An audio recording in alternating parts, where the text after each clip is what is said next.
नमस्कार, मी पंजाब डक. बऱ्याच ठिकाणी भाग बदलत पाऊस पडणार आहे म्हणून हा अंदाज लक्षात घ्यायचा.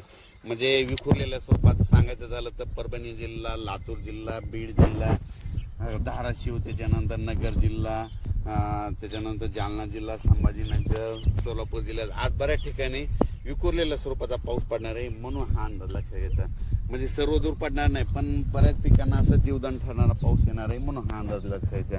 मग राज्यात मोठा पाऊस कधी येणार, तर राज्यात तुम्हाला एक सांगू इच्छितो की मोठा पाऊस कधी येणार. तुम्हाला एक सांगू इच्छितो की राज्यामध्ये सांगायचं झालं तर सध्या तरी मोठा पावसाचं वातावरण नाही, असाच भाग बदलत विखुरलेल्या स्वरूपातच पडणार आहे म्हणून हा अंदाज लक्षात घ्यायचा. राज्यात फक्त जुलैच्या शेवटच्या आठवड्यात मात्र चांगला पाऊस राहणार आहे म्हणून हा अंदाज लक्षात घ्यायचा.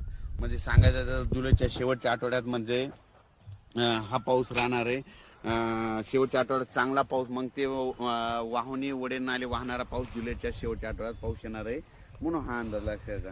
पण राज्यात सध्या तरी मात्र पूर्व विदर्भ झालं, पश्चिमी विदर्भ झालं, दक्षिण महाराष्ट्र, उत्तर महाराष्ट्र, कोकण पट्टी, खानदेश सर्व दूर असं उडे नाले वाहतील तसा पाऊस नाही.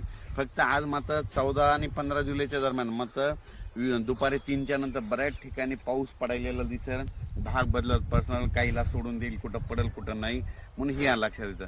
पण राज्यात सध्या तरी मोठं नाही, पण राज्यात मात्र 14-15 आज बऱ्याच ठिकाणी ठिकठिकाणी पाऊस पडणार आहे म्हणून हे लक्षात यायचं. राज्यात नंतर काय होणार आहे, 18च्या नंतर परत एकदा वातावरण चेंज व्हायला सुरुवात होणार आहे. 18च्या नंतर काय होणार आहे, मग हे नांदेड जिल्हा झालं, लातूर जिल्हा झालं, अक्कलकोट, सोलापूर, उदगीर, निलंगा ह्या शेतकऱ्यांचं काय झालं, पाऊस नसल्यामुळे त्यांचे सोयाबीन थोडं सुकत आहे. त्यांना सांगू इच्छितो की 18च्या नंतर तुमचं नांदेड झालं, धर्माबाद झालं, बिलोली झालं, नायगाव, त्याच्यानंतर इकडं त्याच्यानंतर जळकोट, त्याच्यानंतर अक्कलकोट ह्या भागामध्ये मग 18-19 पासून जरा चांगलं तुमच्याकडं पाऊस पडणार आहे. कारण की काय होणार आहे, 18च्या नंतर तेलंगणा, आंध्र प्रदेश, तामिळनाडू, कर्नाटक तिकडे पाऊस पडत राहिल्यामुळं आपल्या महाराष्ट्राच्या सीमालगत ह्या पट्ट्यामध्ये पाऊस येणार आहे. म्हणून त्यांच्यासाठी म्हणजे लातूर जिल्ह्यातल्या त्या बॉर्डरच्या शेतकऱ्यांसाठी आनंदाची बातमी. पण राज्यात मात्र 22 तारखेच्या नंतर परत आता वातावरण म्हणजे असं वाढत 22 जुलैच्या नंतर चांगलं वातावरण वाढत जाईल.